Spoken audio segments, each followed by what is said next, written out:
Mga pamahiin sa solar eclipse. Pagsisindi ng maraming kandila.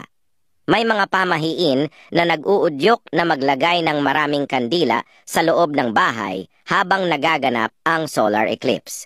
Ito ay upang ipaabot ang pag-asa at proteksyon laban sa anumang masamang epekto nito. Bawal kumain. May ilan ding paniniwala na hindi raw dapat kumain o uminom habang nagaganap ang solar eclipse. Ito ay upang maiwasan ang mga posibleng sakit o masamang epekto na maaaring maidulot nito sa katawan.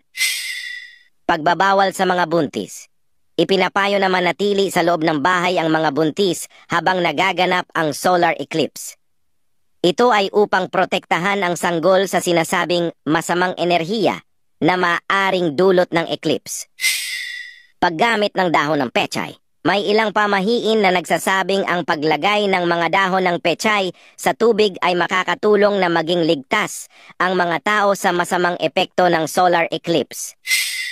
Bawal lumabas ng bahay.